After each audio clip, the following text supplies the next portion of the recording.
Okay, bit tricky, but I'm sure I can find some science in there somewhere.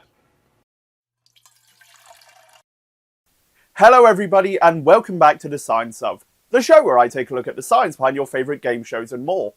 Today, we're taking a look at one of the most iconic hedgehogs in gaming. Not that there's exactly a lot of competition. Shadow the gun-toting, bike-riding, dam-saying hedgehog was first introduced to Sonic and Friends in Sonic Adventure 2, as a dark counterpart to Sonic, who then went on to get his own grim and gritty spin-off game with 2005's Shadow the Hedgehog. And while Shadow has appeared in many titles since, he hasn't been a major playable character since 2006, so we're going to focus on his earlier appearances where he had more of a role in the story. In Sonic Adventure 2, we find out that Shadow the Hedgehog was the result of a scientific research project called Project Shadow. Officially, this project's main aim was to produce a form of immortality, with a lesser known aim of producing an ultimate life form. So naturally, they ended up with the most deadly creature known to man, an edgy hedgy. Okay, so this premise is already pretty ridiculous, but it gets even worse when we dive into 2005 Shadow the Hedgehog. Come on! Let's have a look and see how ridiculous it can get. During the development of Project Shadow, the lead scientist Gerald Robotik, the grandpappy of good old Dr. Eggman Robotnik, meets an alien and somehow comes to an agreement. No, absolutely not. It's too silly. I don't understand it, and I'm a reasonable man. I believe in a hedgehog that can break the sound barrier, but I don't understand how on earth you create an arrangement with an interstellar starfish. Now, to be fair, if one were to go down to Wembury in Devon and do some rock pooling, that could be rather jolly. So who knows, maybe that's what they did. Whatever sort of contract they ended up signing, the end result was alien DNA getting slapped into a hedgehog.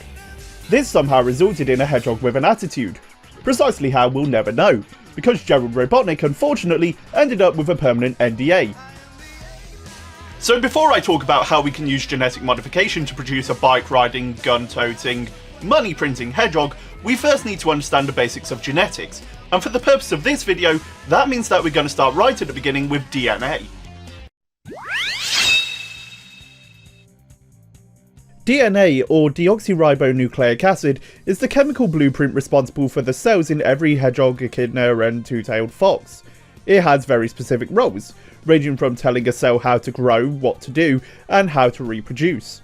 Because it has so many crucial roles in the body, you might think it would be incredibly complicated, but thankfully it has a surprisingly simple structure. DNA is made up of long chains of these little chemical compounds called nucleotides. In DNA there are 4 different types: adenine, thymine, guanine, and cytosine. These genetic bases form long chains of nucleotides, and then form DNA thanks to 3 DNA bases floating around in your body. These DNA bases will pair up and form a second complementary strand. The nucleotide bases will always pair up in the same way, adenine to thymine and cytosine to guanine. These double-stranded DNA chains are then wrapped around proteins called histones. This results in more and more folding and condensing around themselves to form tight spirals of chromatin. These chromatin spirals then bundle together to form a chromatid. Ah yes, one of the many things I love about biology. All of those names that are just one letter apart. I mean, of course, we would want to keep it nice and easy, wouldn't we? Hey, Walter Fleming. Can discover cell division, but you can't make it simple. Anyway, grab yourself 2 chromatids, slam them together, and bam, you've got yourself a chromosome. These chromosomes are absolutely huge, containing as many as 300 million DNA-based pairs. And inside human cells, there are 23 pairs of them. And these act as blueprints for everything in your body. You want a heart? That's right there. You want lungs? It's there as well. You want a gallbladder? Not sure why, but bless you, you can have one anyway. Now, you might expect nature to actually do something simple for once and keep every organism having 23 pairs of chromosomes. But that's not the case at all. In fact, some organisms, such as hermit crabs, have as many as 117 pairs of chromosomes, and other species, such as crayfish, can have as many as 188 pairs. Not sure why, maybe they're just a little bit shellfish. Hedgehogs like Sonic and Shadow have 24 pairs of chromosomes, only 1 more than humans. Can't really imagine what the extra one's for, who knows, it might be where they keep their spike gene.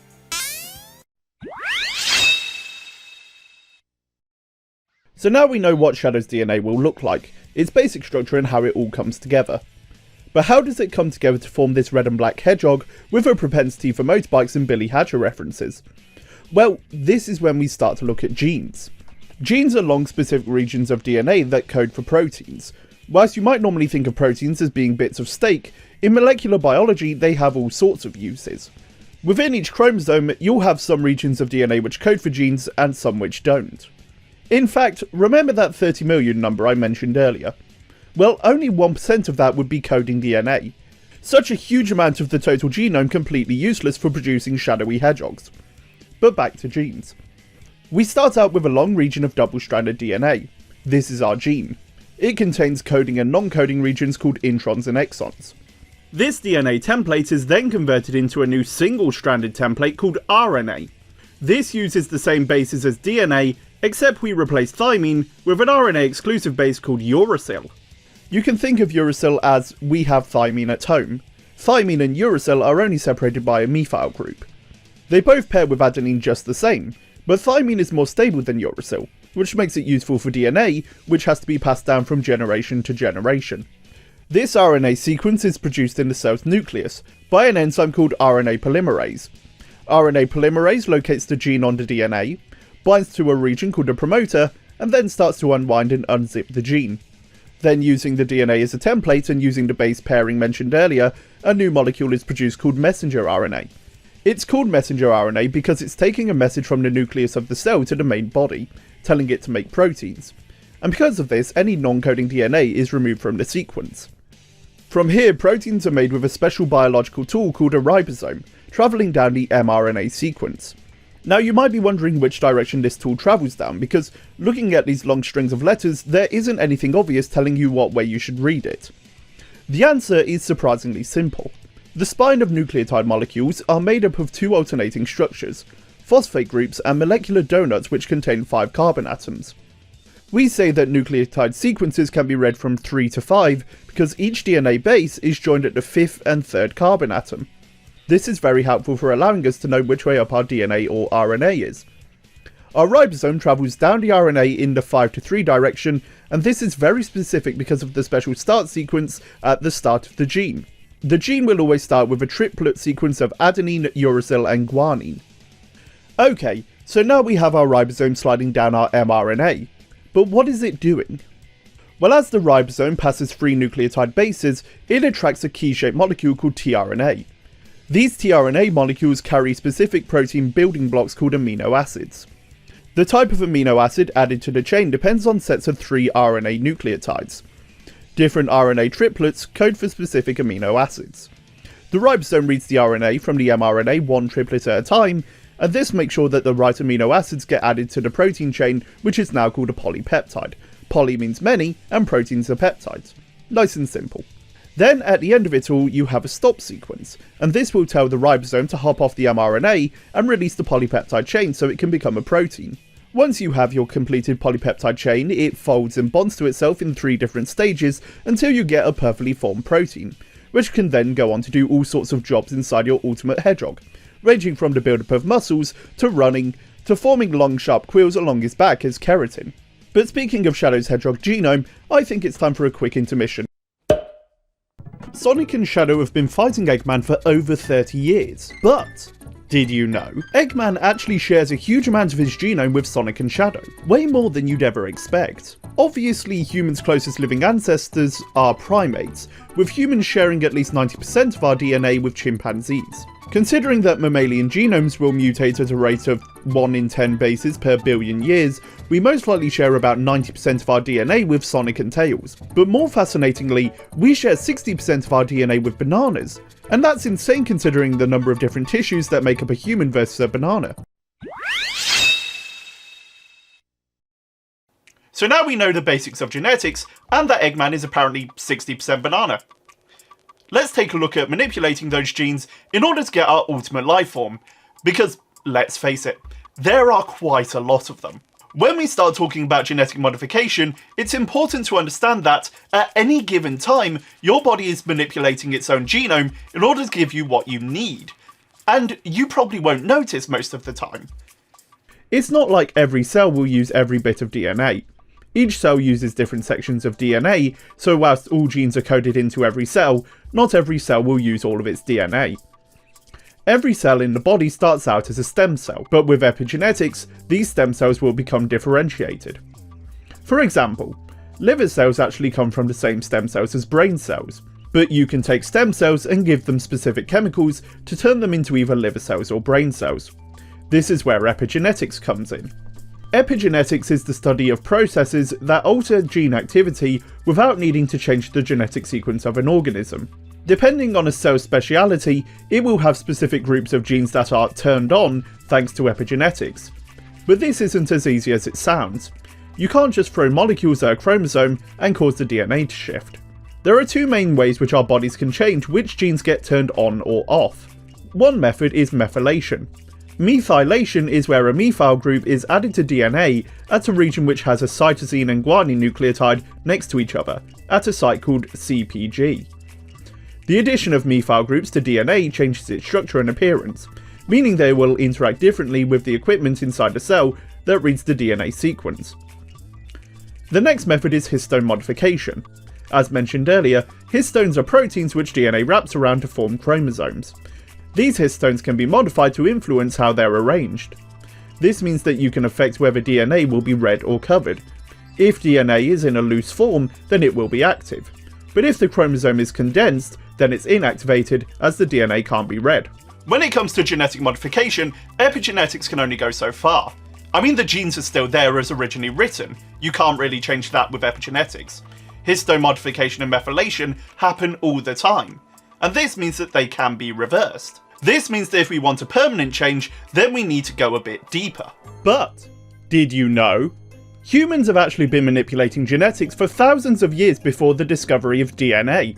Man's best friend started life as the grey wolf, but over the course of thousands of years, domesticated wolves were bred together, producing different varieties based on what the owners wanted. Want a small dog? Then breed together the smallest of the litter repeatedly until you get a Pomeranian. Want a dog for hunting? Well, then you just breed together dogs with the best traits to track prey, and you end up with a pointer. Now, of course, this is a very simplified view of the process. If we wanted similar results in our modern day, we now have genetic tools that would make it more time efficient. Let's see how they work.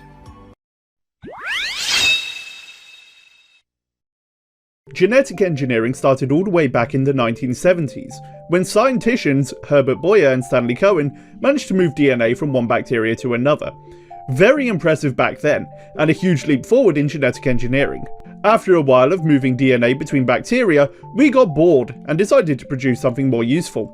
By 1978, we were able to genetically engineer E. coli bacteria to produce human insulin. But in 2012, Virginia Sixsmith from the Vilnius University in Lithuania and Jennifer Duna and Emmanuel Charpentier from the University of California would discover the missing ingredient for producing our black and red urchin.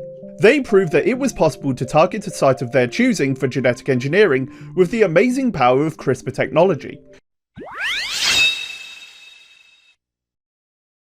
CRISPR-Cas9 is an excellent example of genetic engineering for manipulating genotypes. Not only is it the most widely spread method of genetic engineering at the time of writing, but the amount of control it gives over genes is pretty much unmatched. When it comes to CRISPR-Cas9, it only requires two elements for genetic manipulation: a guide RNA sequence for the target gene, and a Cas9 enzyme.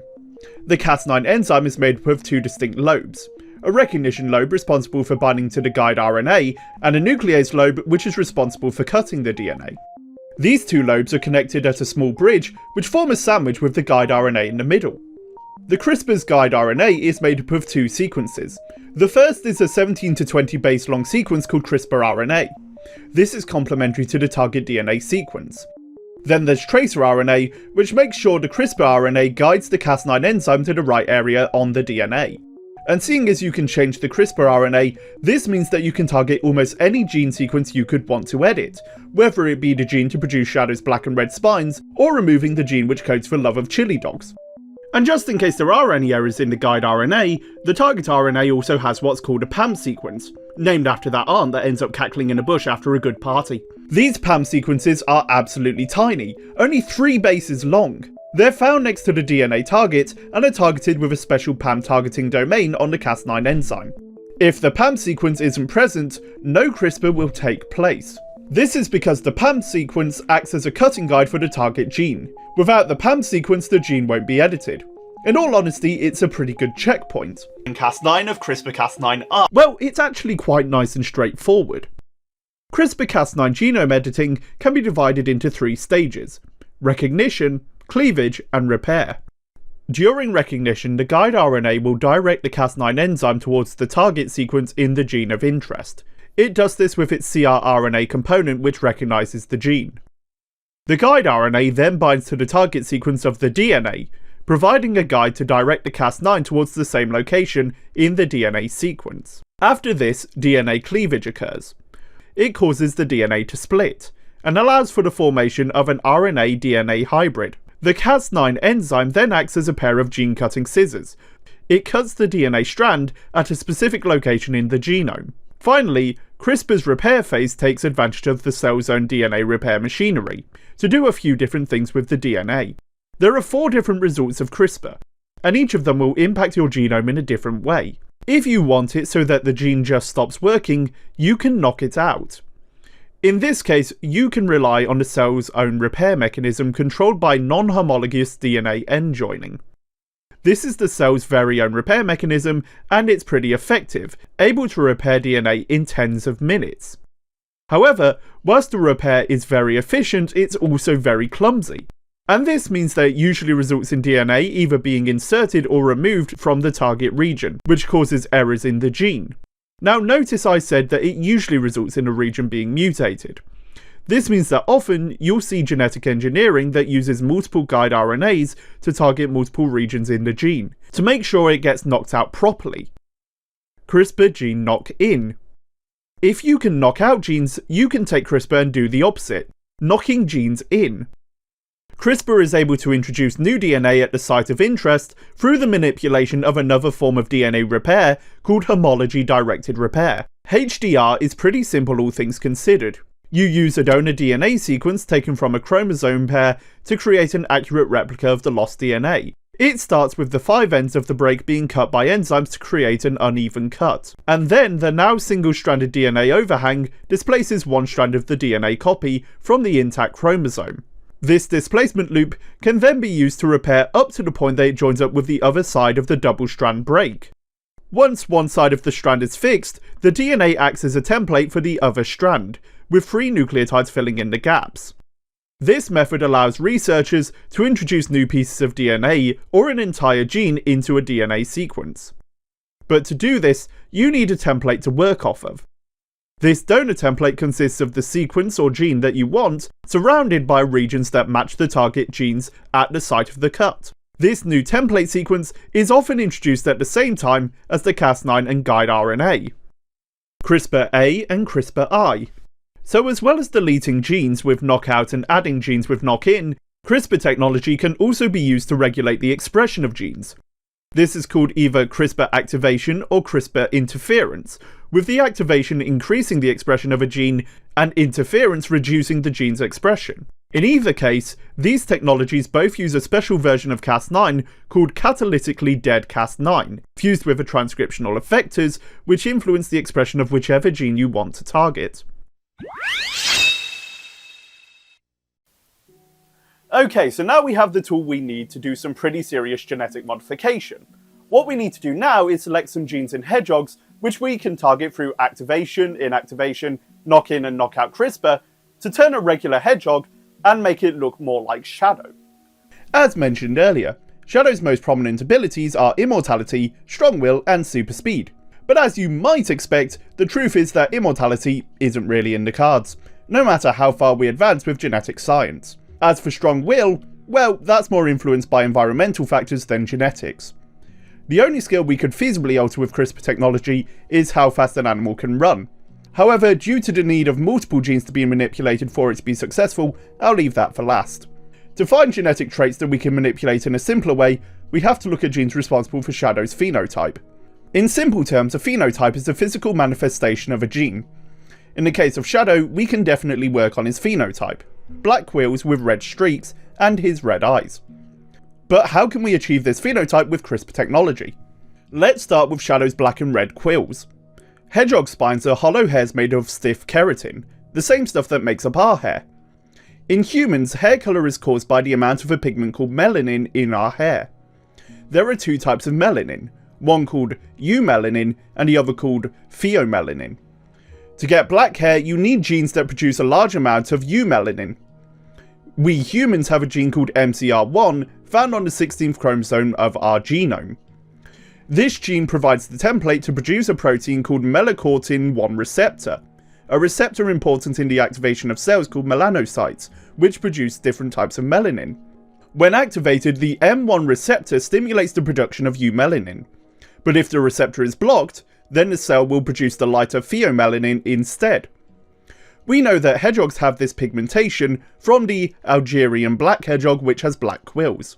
This means that they produce a dominant amount of black eumelanin than other species of hedgehogs, with a soft white tummy similar to the white patch on Shadow's chest. When it comes to the MC1R gene, we can view a loss of function mutation as causing a darker colour, and a gain of function mutation as causing a brighter colour. We know this works in mice thanks to a study from 2020, where scientists were successfully able to block the activation of MC1R with knockout CRISPR mutations, leading to mice with yellowish fur. And a year before this, it was done successfully by a team of Chinese researchers who did the same with rabbits. This means that we could use CRISPR with a gain of function mutation, such as CRISPR-A, to influence colour changes, but it would take a while to get the balance right. Non-functional MC1R has been shown to increase tolerance to painful stimulants, so doing this could lead Shadow to feel far less pain than the typical blue, pink or silver variants. Okay, so by the looks of things, hair colour is easy, but unfortunately eye colour, that's going to be a little bit trickier. This is because eye colour is controlled by multiple genes, in fact so many genes that it would be an absolute pain to edit.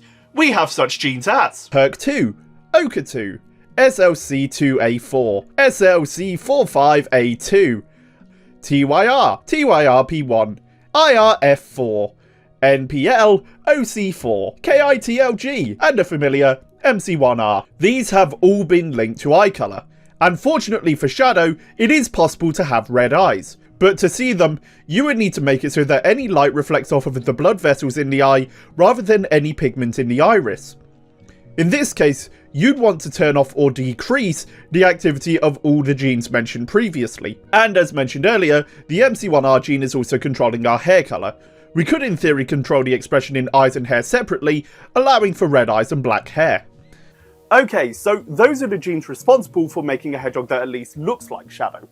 But what if we wanted to go the extra mile and make a hedgehog that was as fast as Shadow and Sonic? Well, as I established all the way back in my video comparing Sonic and Friends to their real-world counterparts, hedgehogs aren't exactly slow on their feet. They're able to run at speeds of around 2 meters per second, which isn't bad when you consider their small stature. But what if we wanted to make a hedgehog run even faster? Well, there are a few approaches we can go with. Naturally, athletic performance will depend on muscle development. In humans, the best studied genes associated with athletic performance are called ACTN3 and ACE. The ACTN3 gene is particularly interesting. It codes for a protein called alpha-actinin 3, a protein which is found within skeletal muscle and is particularly important as it is believed to control the production of a protein that stabilizes muscle filaments, allowing for more forceful muscle contractions. This gene is highly expressed in type 2 muscle fibers, otherwise known as fast twitch muscles. These fast twitch muscles are mainly used during rapid bursts of physical activity, such as sprinting, and as such, they're the ideal target for our artificial sprinters. This gene has been studied extensively with sprint and power-based athletes, where it was found that ACTN3 deficient individuals do worse in power and speed-based sports. It's gone so far that ACTN3 has even been dubbed the speed gene. In this case, we'd want to increase the expression of ACTN3 with CRISPR activation. Okay, so now we have this very strong hedgehog, lots of muscles, and it looks like Shadow. That is a brilliant start, but we need to go even deeper. We need to go even further, because all that muscle, all that running, especially long distance running, which is what Sonic and Shadow do throughout the games, that requires a lot of energy. And for all organisms, or at least most mammals, that energy comes from respiration, a process where energy is produced from the oxygen in the air we breathe and the sugars that we take in through eating foods, especially carbohydrates. So now we need to target genes which will specifically help in respiration. So let's do that. Let's have a look. Exercises such as long distance running and sprinting will require a lot of energy. For this, we need to think about genes involved in respiration, the process which creates energy from sugars and oxygens from the air we breathe in. So for our blue and black blurs, we want to look at genes that assist in respiration. Obviously, when we're talking about respiration, one area we need to dive into is lung function. Lungs take in air and allow us to absorb oxygen into our bloodstreams after all. Whilst environmental factors such as pollution have a significant impact on lung function, there are also genetic factors which control lung performance and improve respiration abilities. There's the ADRB2 gene, which is associated with the widening of blood vessels. So if we use CRISPR activation to activate this gene, blood vessels open up, the body gets a richer supply of oxygen and is able to produce more energy from its sugary stores. However, in order to get a richer supply of oxygen, we would also need the lungs to have a greater capacity of oxygen to transfer from the lungs to the blood. We call this lung capacity, and in humans, this lung capacity typically maxes out at around 6 litres. The IL-6 gene codes for a protein called interleukin-6, and this protein is used all around the body, mainly dealing with controlling inflammation. In the lungs, there's a specific variant of the interleukin-6 promoter, SMP174G/C, which has been shown to have a pretty good impact on improving lung capacity with physical exercise. In some cases, the increase in lung capacity increased around 11% after 8 weeks of intense training, which is insane when compared to the control group, which only experienced a 5% increase. So if we did CRISPR to knock in this specific interleukin-6 variation, with enough training, you could definitely see your lung capacity improve with running. So now we've got a hedgehog that looks and runs like Shadow, hooray! But unfortunately it still has that slight propensity for death that is a bit of an inconvenience. Let's play God and see what we can do to create immortality. Now, immortality is a bit of an awkward thing. What does it actually mean on a genetic level? Well, let's start by going back to our chromosomes. These of course contain the DNA for all cells in our body, and that coding DNA is protected by these little nubbins on the edge called telomeres. As you age, these telomeres get shorter. If they get too short, then the cell will be destroyed. However, the length of telomeres can be extended with an enzyme called telomerase, and a gene which codes for telomerase is called TERC. Normally, this gene stops being active whilst you're still an embryo, and with time your telomeres will shrink slowly. And this is why TERC might just be responsible for immortality, with all immortalized cells having highly active telomerase activity. With CRISPR, you could increase expression of TERC after birth, but the next part complicates things. As mentioned earlier, immortalized cells have highly active telomerase, but do you know which cells are typically immortal? Cancer cells. And certain forms of TERC are associated with a higher chance of developing multiple types of cancer, which would definitely ruin any chance of actually enjoying your immortality. Just from the genes we looked at previously, we've pretty much got Shadow down to a T, a black and red hedgehog which is better at running than most others. We don't really need the immortality on top of it, but unfortunately, even then these things are never so simple. So yeah, amazingly, in theory, we could have a Shadow of our very own, one that looks and acts like the real thing. But unfortunately, as amazing as CRISPR is, there are many limitations which would make it tricky to get us our shadowy hedgehog. First of all, you do need PAM sequences near a target gene in order to effectively alter it. Now, PAM sequences aren't essential. There are RNA targeting variants, but these RNA targeting variants aren't able to edit genomes permanently, and even if you get a successful site for gene editing, the need for a double-stranded break to edit the genome can often lead to cells being killed by the body's own defense system, especially in cases of large knockouts. But the biggest risk with CRISPR is the chance of genetic mutations occurring off-target. Whilst PAM sequences control the targeting of double-strand breaks, it is still possible, and the potential results could be absolutely disastrous. I can't imagine how many shadows there would be before we got the successful one. So there we go. If you enjoyed this video, then please remember to leave a like and subscribe to the channel.